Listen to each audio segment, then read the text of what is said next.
మనకిచ్చినటువంటి స్వరాలతో దేవునిని స్తుతించాము, మహిమపరిచాము, ఘనపరిచాము. ప్రియులారా, ఈ యొక్క సమయములో పరిశుద్ధ గ్రంథములో నుండి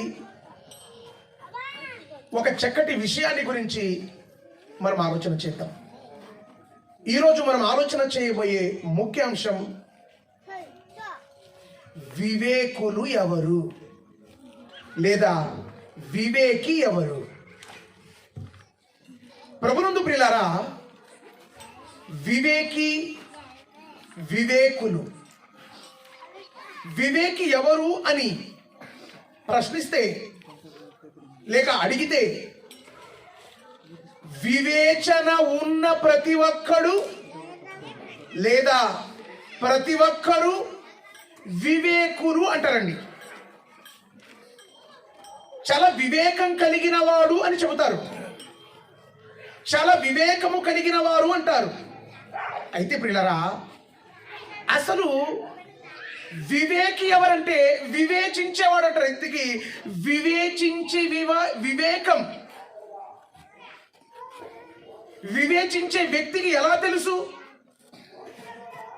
అసలు వివేచించే వ్యక్తికి వివేకం ఎలా వచ్చింది? వివేకి అంటే ఎవరో మనం గ్రంథాన్ని పరిశీలన చేస్తే ప్రియులారా, పరిశుద్ధ గ్రంథములో నుండి యోబు గ్రంథము 9వ అధ్యాయము 4వ వచనాన్ని మనం పరిశీలన చేద్దాం. యోబు గ్రంథము 9వ అధ్యాయము 4వ వచనం. ఆయన మహావివేకి, ఆయన మహావివేకి, అధిక బలమ సంపన్నుడు, అధిక బల సంపన్నుడు, ఆయనతో పోరాడ తెగించి హాని నొందని వాడు ఎవడు? పిల్లరా, భక్తుడైన యోబు గారు గ్రంథాన్ని రాస్తున్నారు. యోబు గారు చెబుతానంటున్నాడు, దేవుని శక్తిని, దేవుని యొక్క సామర్థ్యాలను, దేవుని యొక్క ఉన్నత తత్వాలను ఆయన తెలియజేస్తూ అంటున్నాడు. ఆయన అంటే ఎవరు అనుకున్నారు? ఆయన అనగా తండ్రి, ఆయన అనగా దేవుడు. ఈ తండ్రి అయిన దేవుడు ఎలాంటి వాడట? ఆయన ఉన్నటువంటి గొప్ప గుణగణాలు, గొప్ప లక్షణాలు, గొప్ప ఉన్నతమైన తత్వం ఏంటి అన్న విషయం ఆలోచిస్తే ఆయన మహావివేకి, మన తండ్రి ఎలాంటి వాడు? మహావివేకి, అధిక బల సంపన్నుడు. ఆయన మహాబలవంతుడు, ఆయన మహావివేకి. ఆయనతో పోరాడు తెగించి, ఆయనతో ఏ మానవుడు కూడా, ఏ మానవ శరీరాన్ని ధరించుకున్న ఏ నరమాత్రుడు కూడా పోరాడలేడు. పోరాడ తెగిస్తే ఎవరితో? దేవునితో పోరాడటం ప్రారంభిస్తే, దేవునితో పోరాడటం తెగించిన ఐగుప్తు రాజు ఏమైపోయాడు చెప్పండి? ఎవరితో? దేవుని ప్రజలను వెళ్ళనీయకుండా వెళుతూ ఉంటే దేవునితోనే, దేవుని యొక్క సైన్య సమూహాలతోనే పోరాడాలనుకుంటే పోరాడటానికి సాహసించిన వాడు ఏమైపోయాడంటే ఏమైపోయాడు? కాబట్టి ఆయన ఎవరంటే మహావివేకి, ఆయన మహా బల సంపన్నుడు, మన తండ్రి, మన దేవుడు. అయితే మహా వివేకి అంతే కదండి. మహా వివేకి గర్భవాసము నుండి వచ్చిన వారే ఈ మానవులంతా, ఈ నరులంతా, ఈ మనుషులంతా. ఏమండి ప్రియులారా, ఈ మహా వివేకి అయిన ఆయన దగ్గర నుండి, ఆయనలో నుండి వచ్చినటువంటి వారే ఈ వివేకులందరూ కూడా. అయితే ఈ వివేకికి లేక ఈ వివేకులకు దేవుడు ఏం చేశాడు అన్న విషయం మనం ఆలోచిస్తే బైబిల్ గ్రంథం నుండి, అది యోబు గ్రంథము 34వ అధ్యాయము 10వ అనుకుంటా, చూడండి ఒకసారి.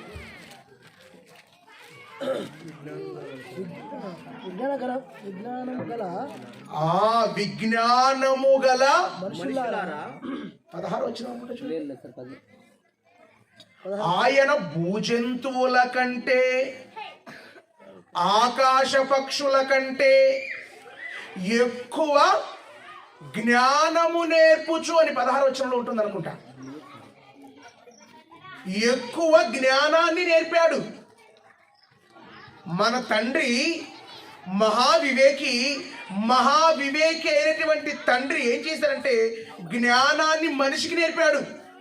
జ్ఞానాన్ని మనిషికి నేర్పితే మనిషి ఏమైపోయాడంటే జ్ఞానాన్ని నేర్చుకోకుండా అజ్ఞాని అయిపోయాడు. ఎవరు? మనిషి అజ్ఞాని అయిపోయాడు. అజ్ఞాని అయిపోయినటువంటి మనిషి కోసం దేవుడు విజ్ఞానాలను, వివేకాన్ని దేవుడు తెలియచెప్పడానికి ఎందరో గొప్ప గొప్ప ప్రవక్తలు, ఎందరో భక్తులు, ఎందరో రాజులు, ఎందరో న్యాయాధిపతులు వచ్చారు ప్రియులారా. ఎందరో న్యాయాధిపతులు, ఎందరో రాజులు వచ్చినప్పటికీ ఆ మహావివేకి అయినటువంటి ఆయన యొక్క జ్ఞానాన్ని వివేచించలేకపోయారు. వివేచించకుండా పోయారండి. అనేక మందికి ఈ వివేచన జ్ఞానాన్ని అందించిన అనేక మంది ఈ వివేచన జ్ఞానాన్ని వివేచించక అవివేకులుగానే ఉండిపోయారు. మరి ఈ విషయం ఎవరికి అర్థమైంది అన్న విషయం ఆలోచిస్తే ఒక భక్తుడికి అర్థమైంది. భక్తుడికి అర్థమై లేక భక్తుడు అర్థం చేసుకొని ఏమని చెబుతున్నాడు ఒకసారి మన గ్రంథాన్ని చూస్తే పిల్లరా, 119వ కీర్తన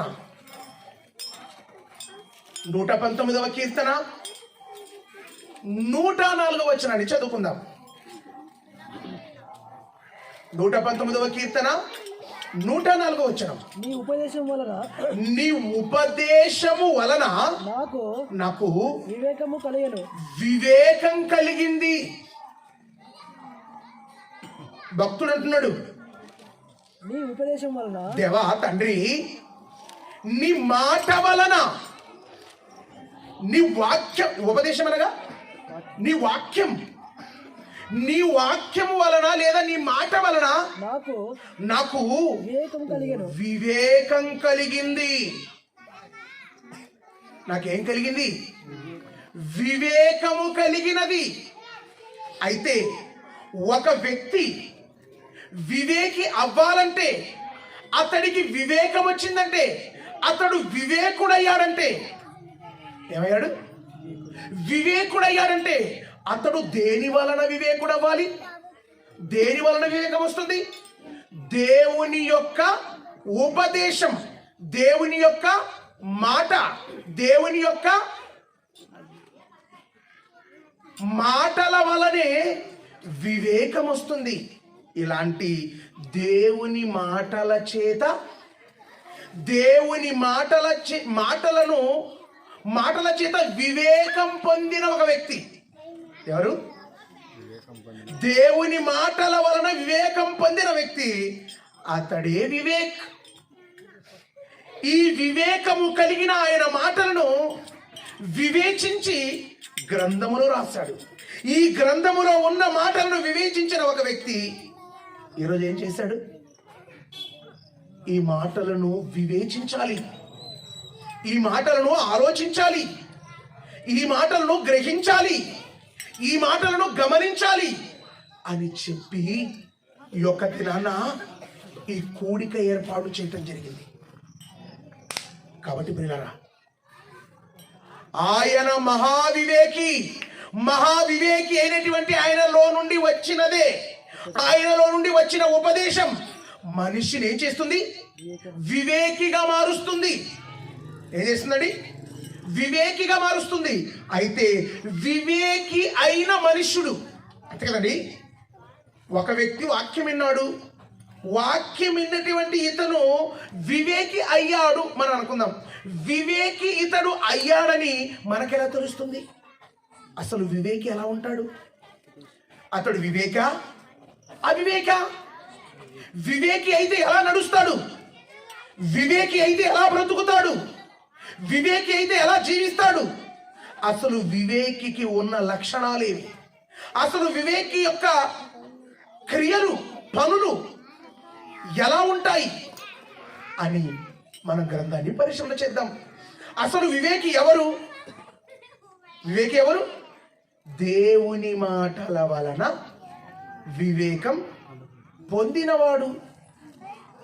మరి దేవుడైతే ఆయన వివేకి కాదు కదా, ఆయనకు ముందు ఏముంది? ఆయన మహావివేకి. మహావివేకి నుండి వచ్చిన మాటలనే విన్నాము. విని ఒక వ్యక్తి వివేకి అయ్యాడు. అయితే వివేకి అయినటువంటి వ్యక్తి, వివేకి అయినటువంటి మానవుడు, వివేకి అయిన మనుషుడు ఎలా ఉంటాడు? మనం ఒకసారి గ్రంథాన్ని పరిశీలన చేస్తే సొలొమోను గారు రాసినటువంటి సామెతల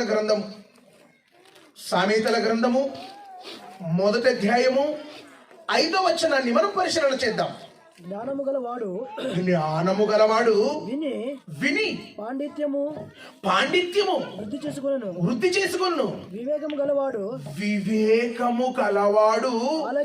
ఆలకించి నీతి సూత్రములను సంపాదించుకొనును. ఎవరట? జ్ఞానము ఎవరికైతే ఉంటుందో వాడికి జ్ఞానం గలవాడికి పాండిత్యం వస్తుంది, మంచి అనుభవం వస్తుంది. అదే వివేచించేవాడైతే, ఆలోచించేవాడైతే, వివేచన కలిగి నడిచేవాడైతే, వివేచన గలవాడు ఆలకించి వింటాడు. వివేచి వింటాడు. వివేచి విని అర్థం చేసుకుంటాడు. వివేకించి అర్థం చేసుకొని ఏం చేస్తాడు అన్న విషయాన్ని ఆలోచిస్తే పిల్లరా, నీతి సూత్రాలను ఏం చేస్తాడు? నీతి సూత్రములను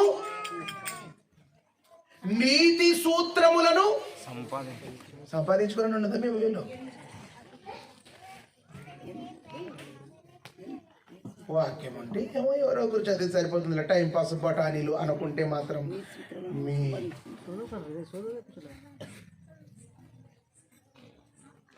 వివేచన గలవాడు నీతి సూత్రములను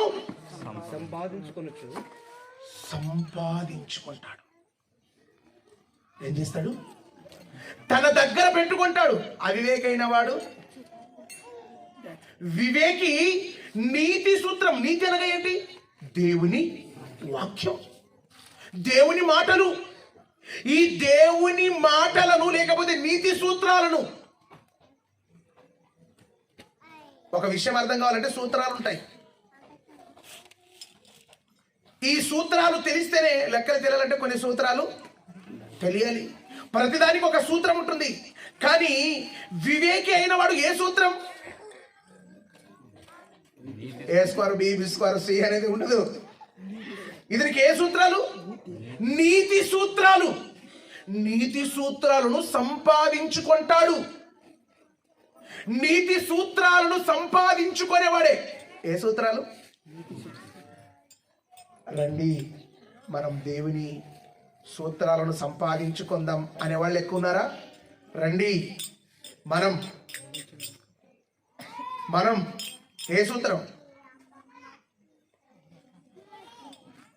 నీతి సూత్రాలను సంపాదించుకున్నారండి అంటే ఎవరారు? రండి కాసులు సంపాదించుకుందామంటే అందరూ వస్తారు. సుగ్గి కంటే లారీ పెడితే ఛార్జ్ ఇచ్చి వాళ్ళు ఇస్తారు. మీటింగ్ అయితే అమ్మ ఛార్జ్ మేమే పెడతామమ్మా అన్న, టైం లేదు, పనులున్నాయి.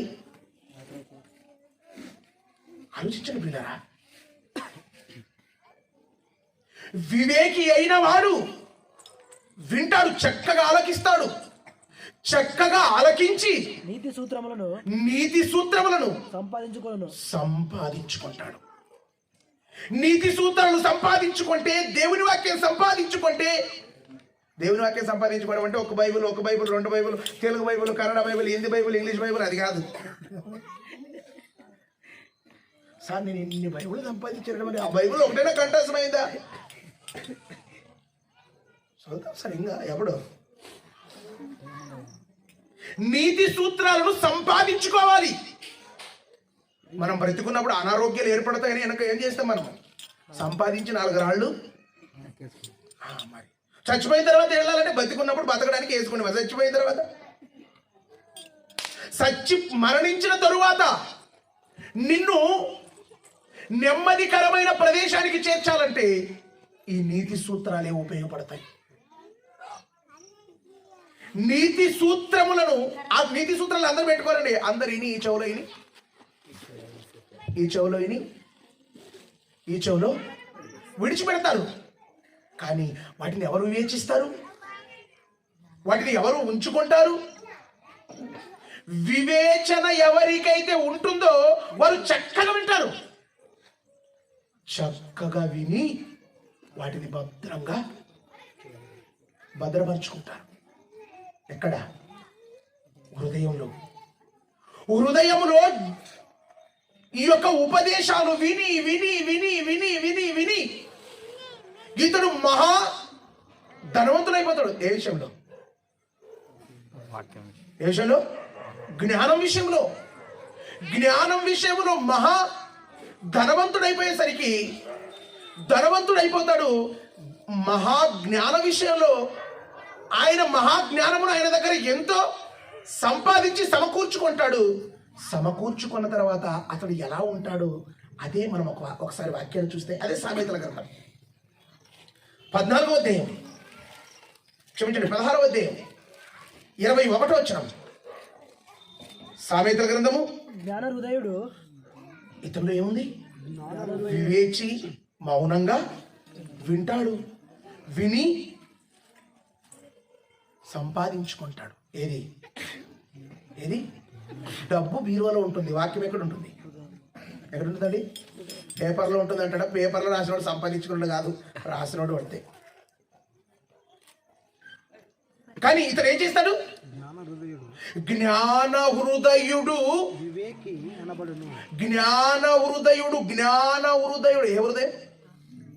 ఏ హృదయం? మానవ హృదయం ఉంటే సరిపోదు. మానవ హృదయములో ఏముండాలి? జ్ఞానం.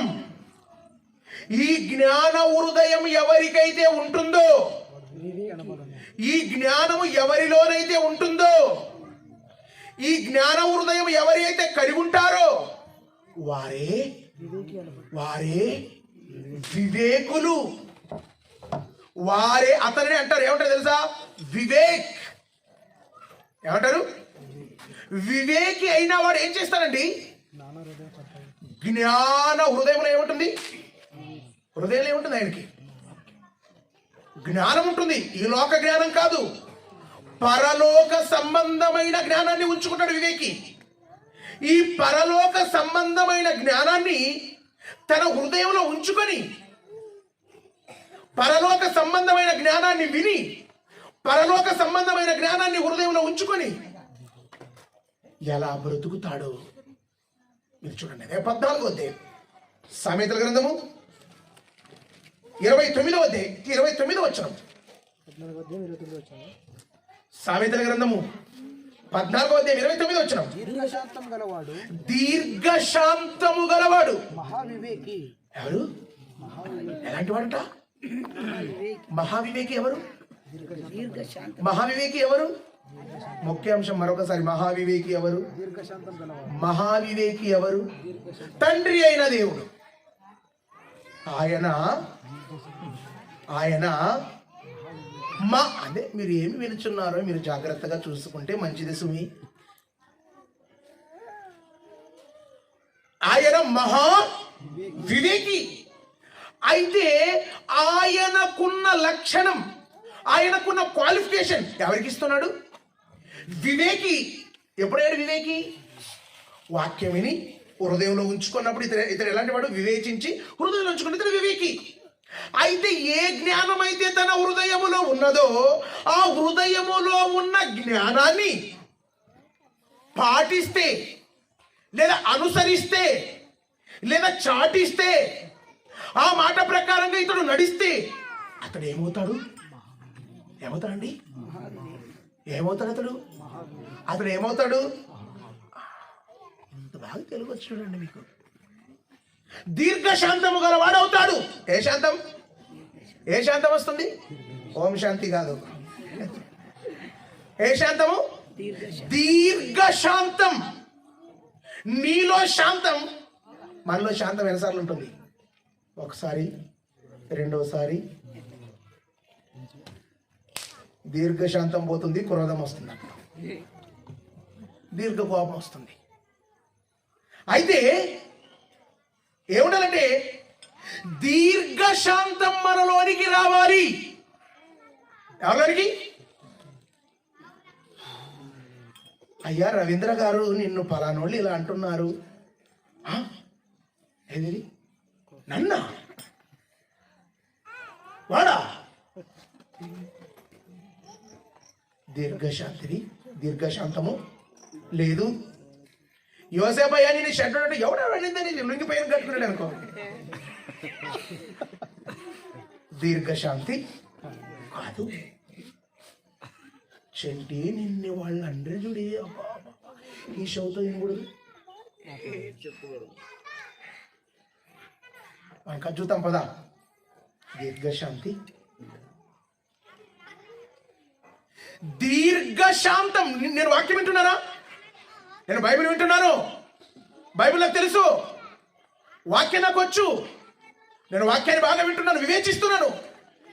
వివేచన ఎవరికైతే ఉంటుందో వారిలో ఉండవలసిన గుణం, లక్షణం ఏంటి?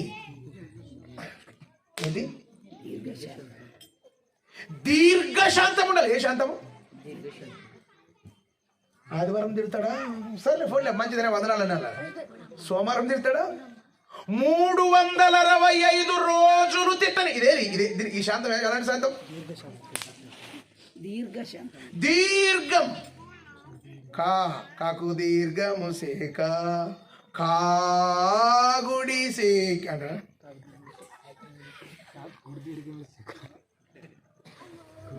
అంటే ఈ దీర్ఘం ఎలాంటిదంటే దీర్ఘకాలం ఉండాలి. దీర్ఘశాంతం ఎవరిలోనైతే ఉంటుందో వారు దేవుడితో పోల్చండి. ఏమిటి మీరు ఎలాంటి వారు? చెంటి నిన్ను అట్లాంటి అంటే అనుకోలే పోతే మళ్ళీ మనకు వచ్చింది అంటే నువ్వెవరు?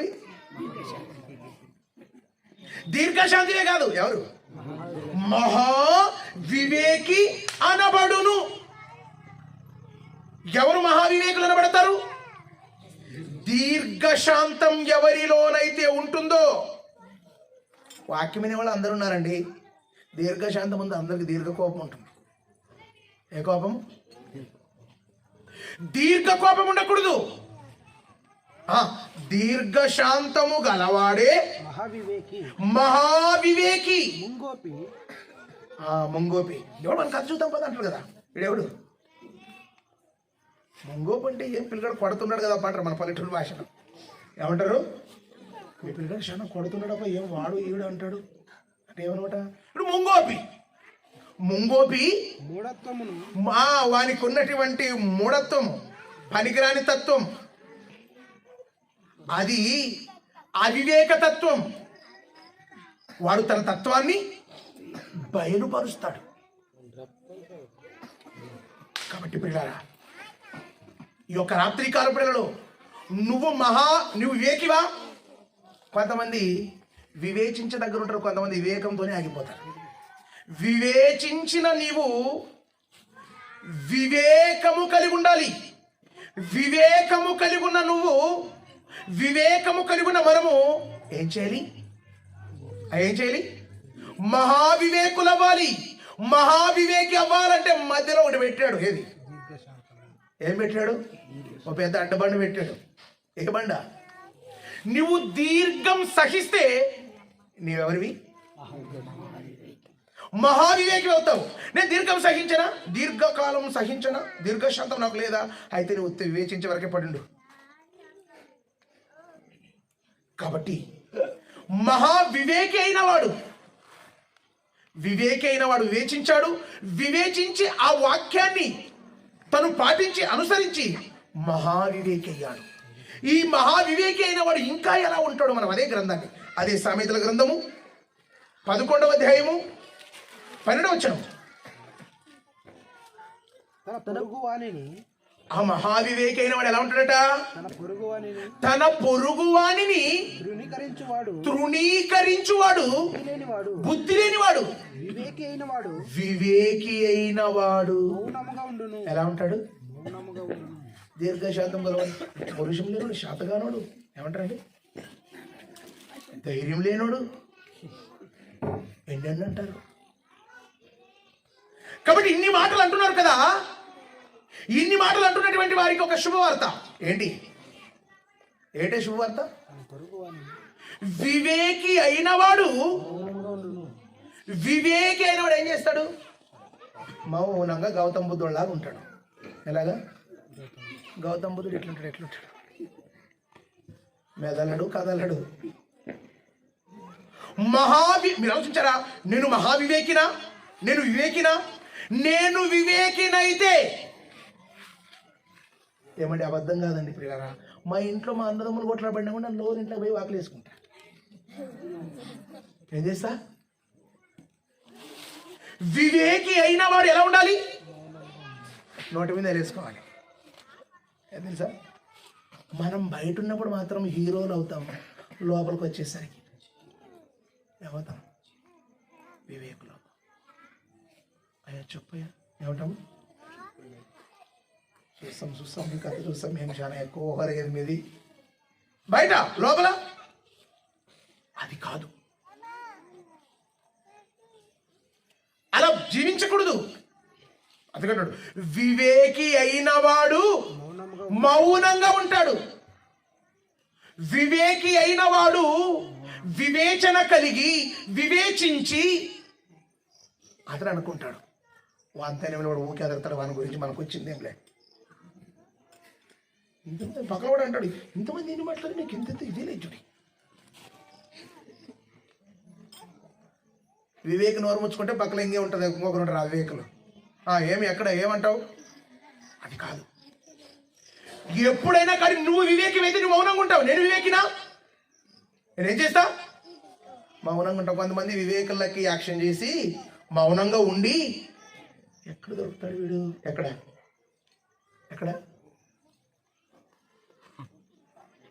మనం అనుకుంటాం మౌనంగా ఉన్నాడండి మహావివేకి అనుకుంటే పొరపాటు, మహా కుట్రదారి. అంటే లోపల ప్రాణం వేసుకుంటే మనం ఎక్కడ దొరుకుతాడు, ఎక్కడ వేద్దాం, ఎక్కడ లేదు.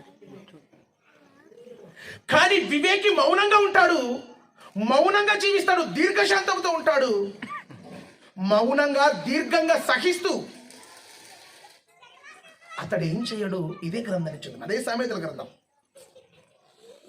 సామెతల గ్రంథము 12వ అధ్యాయము 14వ వచనం. ఒకడు తన నోటి ఫలము చేత తృప్తిగా మేలు పొందును. సామెతల గ్రంథం 12వ అధ్యాయము 16వ వచనం. క్షమించండి. మూఢుడు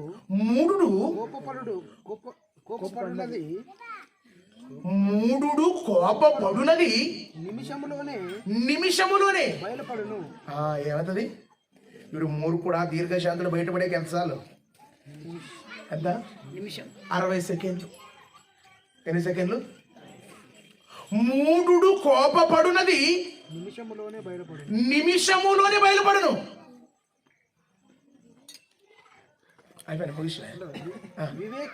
వివేకి నిందను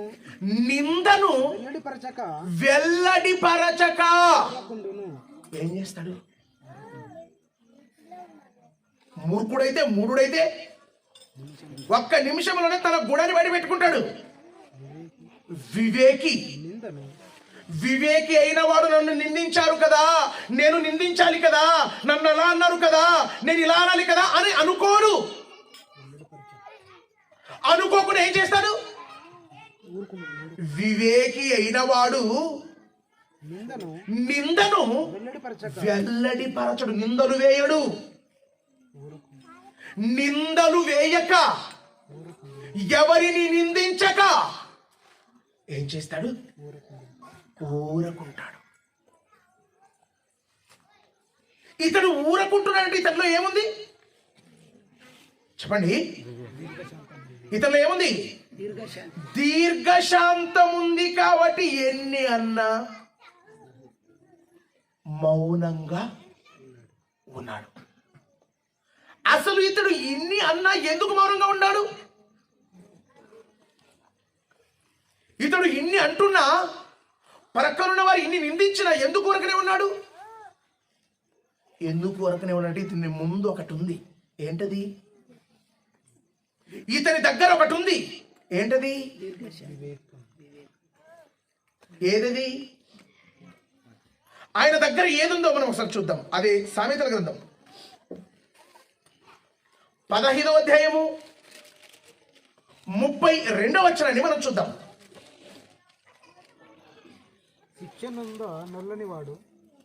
శిక్ష నొందనొల్లని వాడు తన ప్రాణమును తృణీకరించును.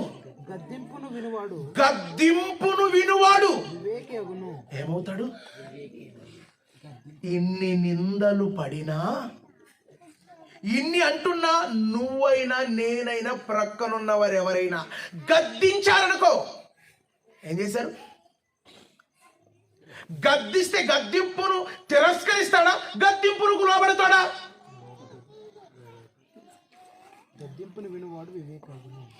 గద్దింపును వింటాడు. ఎందుకు వింటాడు ఆయన?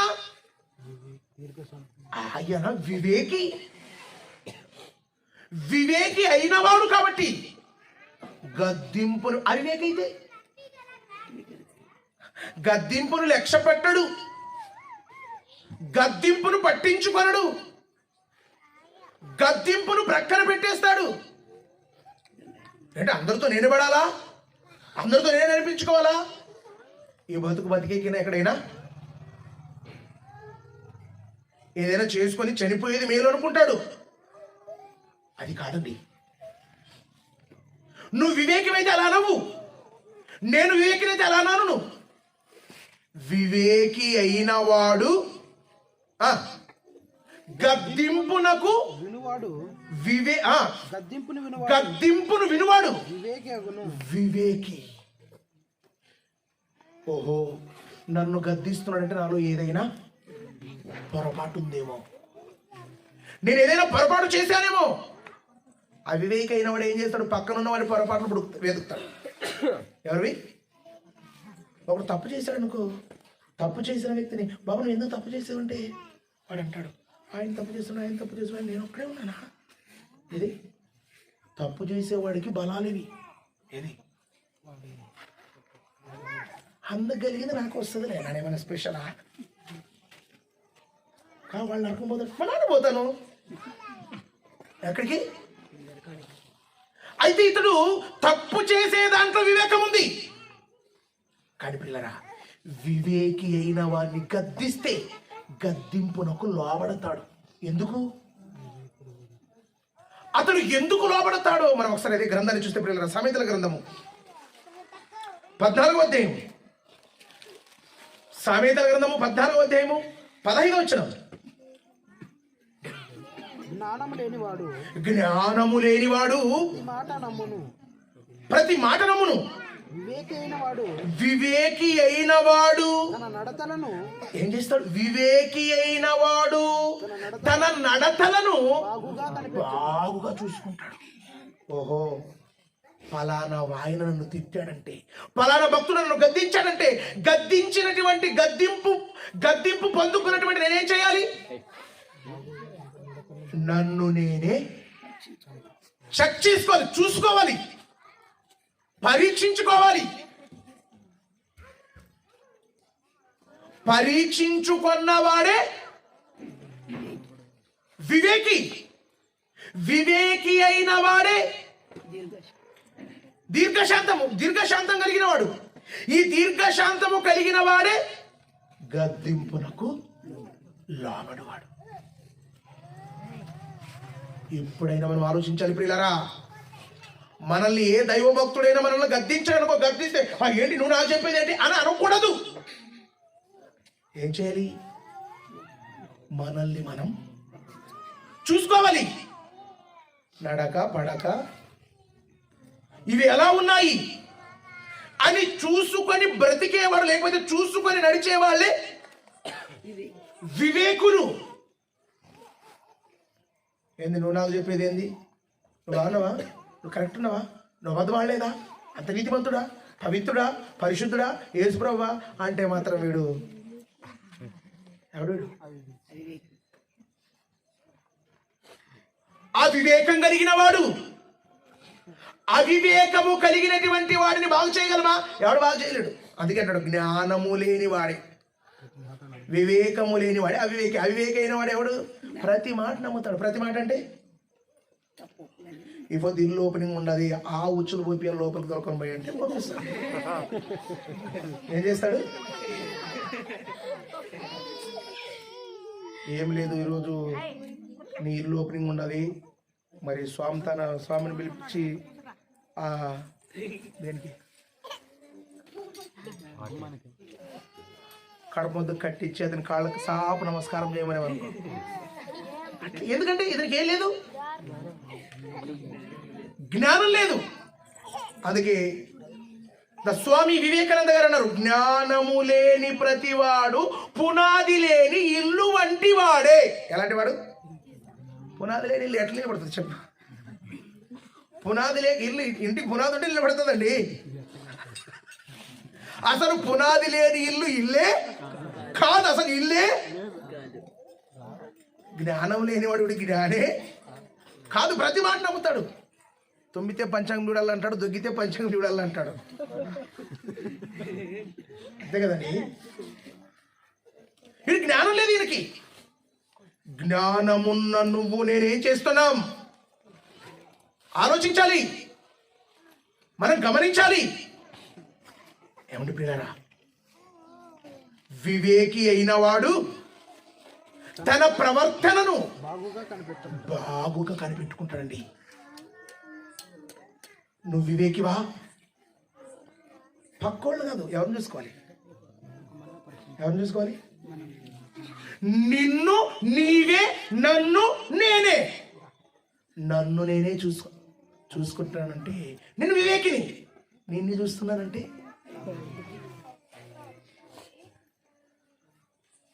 నాకు చెప్తుంటారు అనమాట కొంతమంది, సార్ వాడు బాగలేడు, ఈడు బాగలేడు అంటే ఇంతకు నువ్వు బాగున్నావా అంటే ఇతను మూలుగులోనే అర్థమైపోయింది. అంతే కదండి పిల్లారా, మనమందరం కూడా ఆలోచించాలి, గమనించాలి. నేను వివేకినా అవివేకినా? వివేకి అయిన వాడు తన్ను తాను చూసుకుంటాడండి. ఏంటి పిల్లలు, మన భారతదేశం నుండి ఒక అతను వెళ్ళాడు. ఎక్కడికి? అమెరికా దేశానికి వెళ్ళాడు. ఏ దేశానికండి? అమెరికా దేశమునకు వెళ్ళాడు. అతని పేరు ఏం పేరు? అమెరికా దేశానికి మొట్టమొదటిసారిగా వెళ్ళి 30 నిమిషాలు ఇంగ్లీష్ లో మాట్లాడి బ్రదర్స్ అండ్ సిస్టర్స్ అన్న పదాన్ని పరిచయం మాట్లాడిన వాళ్ళు ఎవరు అమెరికా దేశంలో? ద స్వామి వివేకానంద. ఆయన మొదటి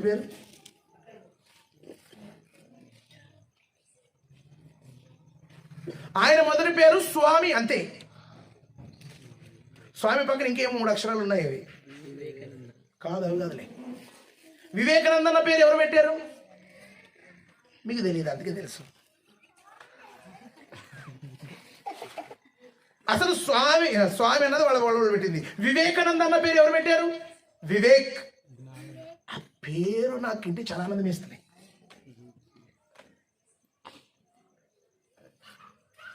మీ ఊళ్ళోనే ఒక బాబు ఉన్నాడు, ఆ బాబు పేరు వివేక్. ఆ పేరు వినేసరికి నాకు చాలా ఆనందం వేసింది. ఒక హిందువుల ఏంటి కూడా అంత చక్కటి పేరు పెట్టారు. ఈ పేరు వివేక్ అన్న పేరు ఎవరు పెట్టారు తెలుసా? ఒక క్రైస్తవురాలు అమెరికా దేశానికి ఈయన ఏం చేశాడంటే ఘోష వేసుకొని కాషాయ వస్త్రాలు వేసుకొని అమెరికాకి పోయాడు. ప్రపంచ దేశాల్లో ఉన్నటువంటి గొప్ప గొప్ప నేతలంతా కలిసి మాట్లాడతారు అక్కడ మాట్లాడడానికి మీటింగ్కి వెళ్తే ఘోషని గుడ్డోని ఎవడు పట్టించుకుంటాడు చెప్పు. అప్పుడు ఈయన ఏమనుకుంటే నేను ఇంత జ్ఞానిని కదా, నేను ఇంత జ్ఞాని అయినా నేను ఏంటి నన్ను ఎవడు పట్టించుకోవడం లేదు కదా అనుకున్నాడు. అనుకుంటే ఆ యొక్క సభ అధ్యక్షురాలు ఆమె కారు ముందు స్పృహ కోల్పోయి పడిపోతే ఆమె లేపు ఇంతకి నీవెవరు, హూ ఆర్ యు, నీవెవరు? ఐఎమ్ ఇండియన్, ఇక్కడికి ఎందుకు వచ్చావు? ఈ సభలో నేను మాట్లాడడానికి వచ్చాను. అవునా, ఇండియాలో అంత మనగాళ్ళు ఉన్నారా? అవునమ్మా. అయితే నీ గోషి నీ గుడ్డ ఇక్కడ సరిపోదు, గోషి తీ, కోటి. ఆమె షాపింగ్కి తీసుకెళ్ళి కోటు తీయించింది, కోటు వేయించింది. మాట్లాడతావా? 3 రోజులు ఉంటాయి సభలవి, నువ్వు మాట్లాడతావా అంటే ఫస్ట్ రోజు ఒక 10 నిమిషాలు ఏమన్నారు? ఒక 10 నిమిషాలు మాట్లాడు బాబు అన్నారు. 10 నిమిషాలు మాట్లాడేసరికి ఇంగ్లీష్ వాళ్ళు ఏమంటారు? అన్న, బ్రదర్, లేకపోతే అన్న చెల్లిని ఏమంటారు? మనోడు పెట్టింది అది.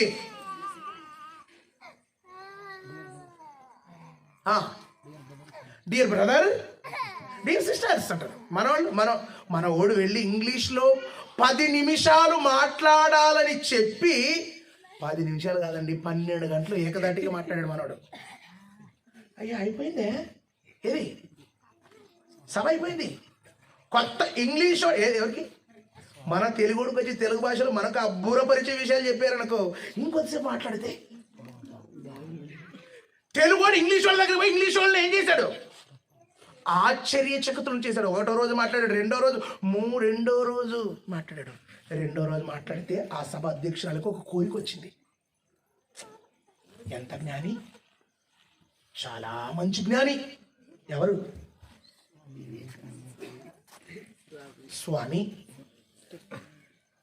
అయితే ఆమన్నదట, బ్రదర్ నువ్వు ఓకే అంటే, ఎవరు నువ్వు ఓకే అంటే నేను నువ్వు పెళ్ళి కాదు, పెళ్ళి కాని సంబంధం, వేరే సంబంధం పెట్టుకుందామా? ఎందుకమ్మా అమెరికాలో ఎత్తి పెద్దోళ్ళు ఉండి నాన్న ఘోషాన్ని పట్టుకునేవంటే ఈయన అన్నాడు, నీలాంటి జ్ఞాన వివేకము కలిగిన వాడు మా అమెరికా దేశములో లేడు. కాబట్టి ఏం లేదు, నీ నుండి నీ దగ్గర నేను నిన్ను అనుభవిస్తే నీలాంటి గుణగణాలు కలిగిన కొడుకు నాకు పుడతాడన్న ఆశ ఉంది. కాబట్టి ప్లీజ్. ఏమంది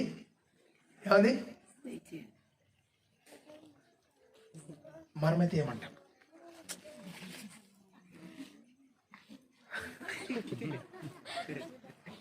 ఇంత బైబుల్ తెలిసినా, ఇంత వాక్యం తెలిసినా కాదరా ఎట్లా ప్రేమిస్తానంటే ఏం లేదు సార్, వద్దప్ప నన్ను భక్తుడు అంటే పవర్ లేనోడు అనిందో మరి నాకు ఏమైపోతుంది. తప్పుడు పని చేస్తే అంటాడు, తప్పుడు మొహమాడు అంటాడు కదా. అయితే ఇతన్ని 2వ రోజు అడిగింది, 3వ రోజు కూడా సభ ముగిసింది. 2వ రోజు కూడా 2 సార్లు 3 సార్లు 4 రాత్రంతా అడిగింది. ఆయన ఏమన్నాడు? అమ్మా నువ్వు నాకు ఒక ప్రసంగం చేయటానికి నాకు ఒక సహాయం చేసిన మా మాతృమూర్తివి, మా అమ్మవు అనేసరికి కన్నీళ్ళు తెచ్చుకుందామే. ఏడ్చి లాస్ట్ చివరి రోజు సభలో మీ రోజు గత 2 రోజులుగా మాట్లాడుతున్నాడు కదా, ఎవరు? బ్రదర్ స్వామి. అయితే అతనికి ఒక నామకరణం చేయాలనుకున్నాను. ఆ సభలో ఆమె వెల్లడిపరిచింది విషయం. లేకుండా మీకెట్లా తెలుస్తారు వాళ్ళు 4 గోడలు అనుకునేరు, మీరు నువ్వేమో సూచించివే అని మీరు అనుకున్నారు. ఆమె చెప్పిన సత్యం ఇది. నేను ఆయన్ని ఇలా అడిగాను, ఆయన నా పట్ల వివేకంగా ప్రవర్తించాడు, వివేకంగా నడిచాడు, వివేకంగా ఇంత వివేచన కలిగి ఇంత జ్ఞానం కలిగి ఒక భారతీయుడు నా పట్ల నడిచాడంటే ఈ భారతీయుడికి మన దేశం నుండి వెళ్ళిపోయిన ఒక మంచి పేరు ఇస్తా. నేను పెడతా పేరు. ఏ పేరు? వివేకానంద. ఏ పేరు? బైబుల్ తెలియని లోక ఎవరండి వివేకానంద? లోకంగానా దైవజ్ఞాని? ఎగరాని లోక జ్ఞాని అయిన వివేకే ఇంత వివేకంగా నడిస్తే ఏ జ్ఞాని నువ్వు? అయ్యా నువ్వే జ్ఞాని? పరలోక సంబంధమైన జ్ఞానం పొందిన వాడవు, పరలోక సంబంధమైన జ్ఞానం నీ చేతిలో ఉన్నవాడవు. నువ్వెలా ఉన్నావు? కొన్నిసార్లు వివేకము, కొన్నిసార్లు అవివేకం, కొన్నిసార్లు వివేకం, కొన్నిసార్లు అవివేకం. వాక్యం తెలియని ఆ వ్యక్తి ఇంత చక్కగా నిలబడితే నువ్వు గద్దిస్తే నన్ను ఎందుకు గద్దిస్తావంటావా? ఏమైనా నన్ను అనకూడదంటావా? అయితే నీ దగ్గర ఒకటి లేదు. ఏది లేదు నీ దగ్గర? ఏం లేదండి. ఏది లేదో దేవుడు చెప్తున్నా. చూద్దాం ఒకసారి అనే మాటను. సామెతల గ్రంథము 17వ అధ్యాయం 24వ వచనం. 17వ అధ్యాయం 24వ వచనం. జ్ఞానము వివేకము గలవాని ఎదుటనే ఉన్నది. ఎవరి ఎదుటుంది? వివేకముందా? నీ వివేకం ఎలాంటిది? దైవ జ్ఞాన సంబంధమైనదా? దైవ జ్ఞాన సంబంధమైన వివేకం కలిగిన వాడవా? దైవ జ్ఞాన సంబంధమైన వివేకం కలిగిన వాడవు నువ్వైతే దైవ భక్తుడు గద్దిస్తే ఏం చేస్తావు? లోబడతావు. ఏమన్నా నేను కూడా అయ్యా మీలో ఇలాంటి పొరపాటు ఉందంటే ఏంటి చెప్పండి బ్రదర్, నా పొరపాటు ఏంటో చెప్పండి అంటాను నేను. లేదులే ఒకడు అన్నాడు అన్న, సార్ మీకు ఒక మాట అడగాలి సార్ అన్నాడు. ఏమి అన్నాను. ఏం లేదు సార్, చెప్పుదామా వద్దా అని అనుకుంటాం సార్. ఏమి అంటే ఏం లేదు నువ్వు వడ్డీకి ఇస్తావంట కదా.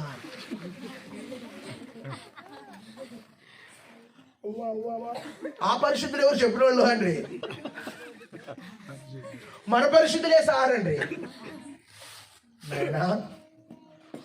ఆ వడ్డీ ఎంత అవుతుందో నాకు ఇప్పటి వరకు లెక్కలే తెలియదు.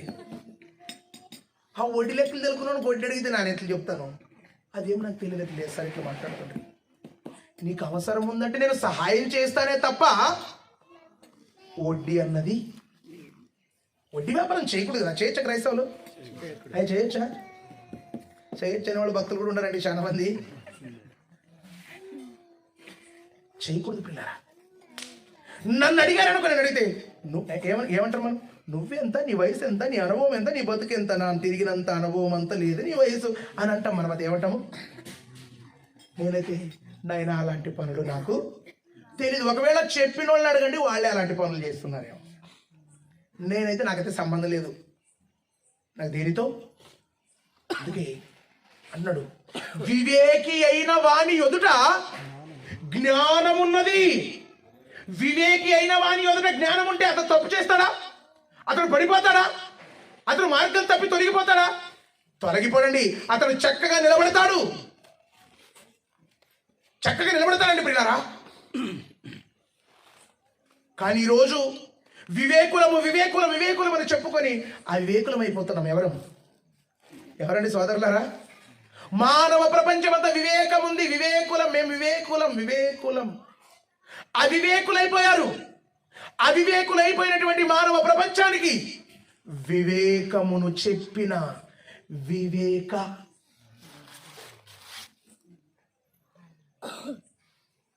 వివేకమూర్తి, వివేక జ్ఞాని ఎవరండి ఆయన? చూద్దాం. యోహాను గారు రాసిన మొదటి పత్రిక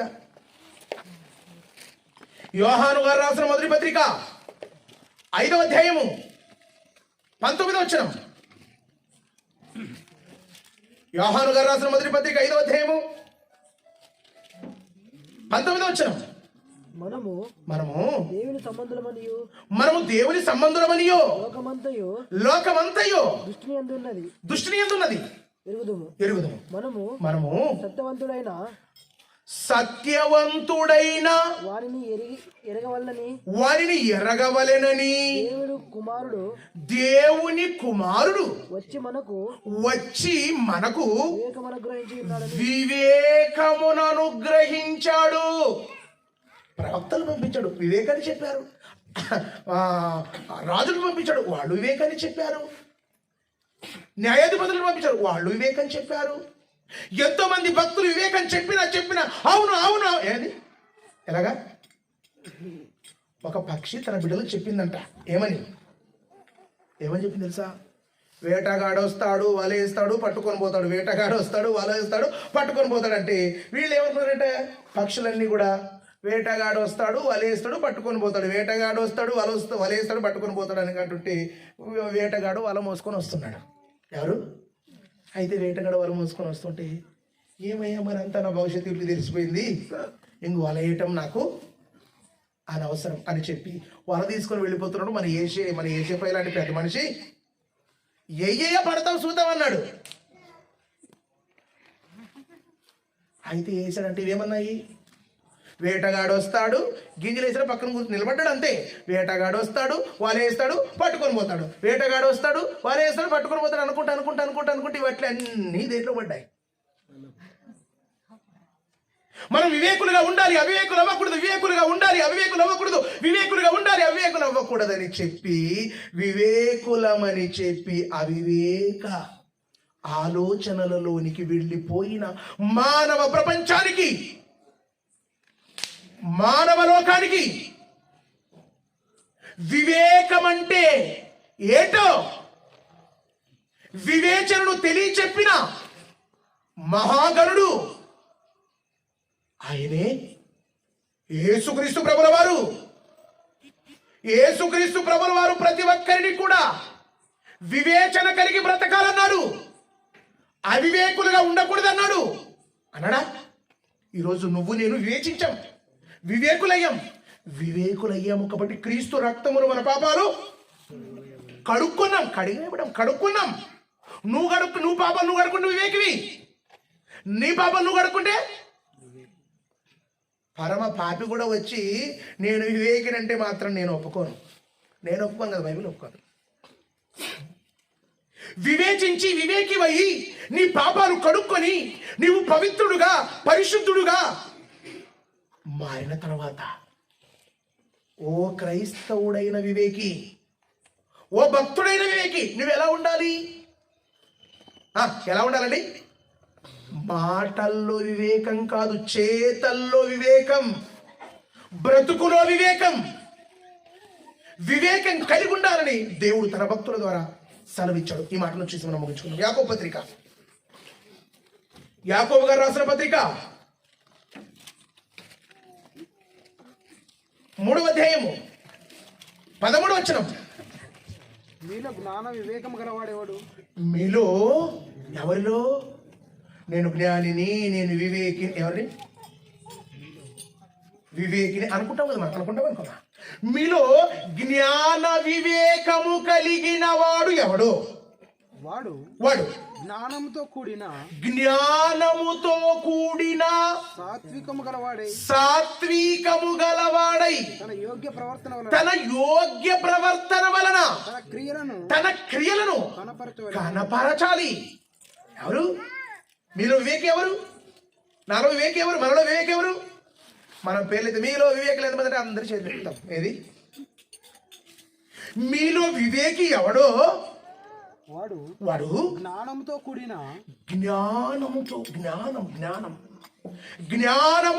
కూడిన సాత్వికము గలవాడై. ఎలాంటి సాత్వికం ఉండాలి? ఎలాంటిదండి? జ్ఞానం. సాత్వికం ఉంటే సరిపోదు. మా వాడంటే నన్ను ఏం రాయి మోసుకొని వెళ్ళిపోవడం 18 నెలలు 30 వరకు రాయి మోసం అంటే ఇది జ్ఞాన వివేకమా, అది ఉత్తమ వివేకమా? ఆలోచించండి ప్రియారా. మీలో జ్ఞాన వివేకము కలవాడు యోగ్య ప్రవర్తన వలన ఎవడు తను చూసుకోవాలి. నేను జ్ఞాన ప్రవర్తన లేకపోతే వివేచన కలిగి నడుస్తున్నానా? వివేకిగా ఉంటున్నానా? అవివేకిగా ఉంటున్నానా? ఒకవేళ అవివేకిగా నేను ఉంటే నేను చేయాలి, వివేకిగా మారాలి. వివేకిగా నేను మారాలంటే ఏం చేయాలి? నా ప్రవర్తనను మీలో ఎవడైనాను వివేకి అయి ఉన్న ఎడల వారు జ్ఞానముతో కూడిన సాత్వికం అంటే సాత్వికం ఎట్లుంటది? సాత్వికం అంటే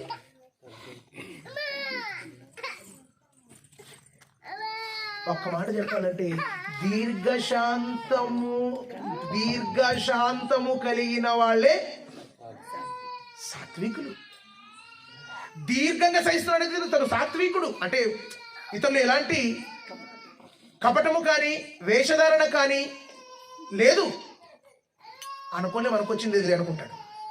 కాబట్టి మీరు వివేకులైతే జ్ఞానముతో కూడిన సాత్వికము గలవారై తన యోగ్య ప్రవర్తన వలన తన క్రియలు చూపించాలమ్మా. ఎవరు పెద్దలు అంటారు, ఏమంటారు? ఆడేదా మీరు మాట, తాగేది ఏ జాము? గులాబ్ జాము. మాటల్లో వివేకం ఉందండి, చేతల్లో అవివేకం ఉందంటే మాత్రం సరిపోదండోయ్.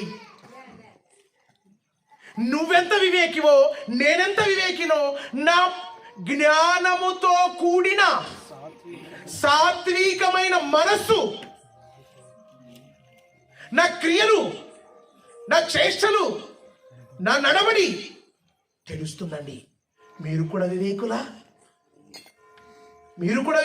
వాక్యాలు అందరూ వివేకులేనండి. బతుకుల్లోనే మనం అప్పుడప్పుడు ఏమవుతుంటాము? అవివేకులుగా మిగిలిపోతుంటాం. అలా మిగిలిపోకూడదు. కాబట్టి మీరు వివేకులా? మీ క్రియలు ఎలా ఉన్నాయి? వివేకము కలిగిన క్రియలు ఉన్నాయా? వివేకము కలిగిన వారికి ఉండవలసిన గుణగణాలే మనకున్నాయా? అయితే మనం వివేకులం.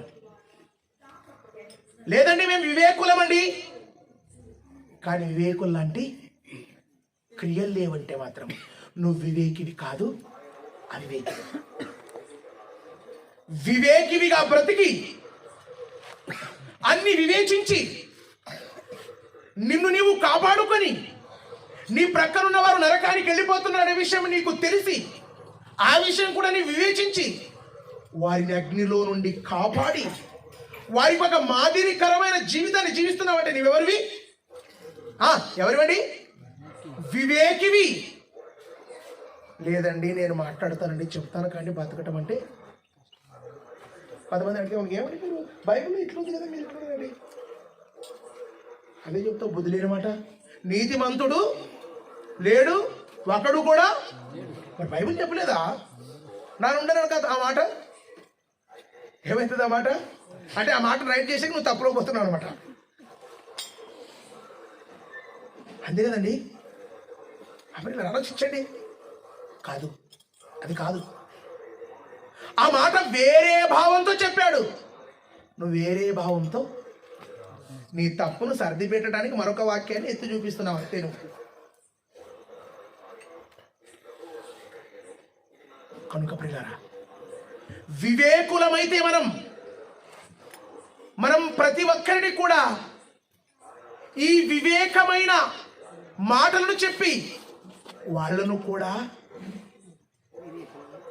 వివేకులుగా తయారు చేస్తారు. లేదా అవివేకులుగానే ఉన్నామనుకో, అవివేకులైన వారందరికీ అందరం కూడా ఏమైపోతామండి? ఆరని అగ్ని గుండానికి జారిపోతాం. వివేకిగా బ్రతికి వివేచించి నువ్వు బ్రతుకుతావా? వివేకిగా బ్రతికి దేవుడుండే పరలోకం చెందుతావా? లేదా అవివేకిగానే బ్రతికి నేను వివేకిని ఏది అనుకుంటే మాత్రం అది నీ భ్రమ. ఏంటది?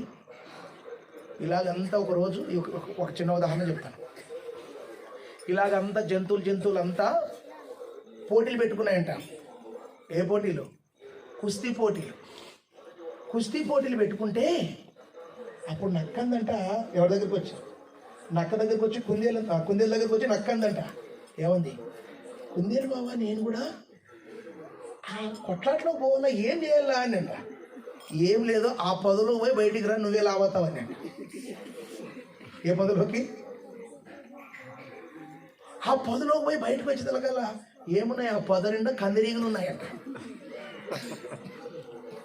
ఏమున్నాయి? పద లోపలికి వెళ్ళింది, దెబ్బకి ఇంకెన్ని 1, 2, 3, 4 తిరిగి వచ్చిన అన్ని కాటేసరికి ఇంత లావుది. ఏమైంది? బావా ఏంటి ఇప్పుడు పో యుద్ధంకి ఏంటంట, కాళ్ళు లేపేసేది కదా, చేయి లేపేసేది కదా, ఇంకెంట పోతే యుద్ధంకి.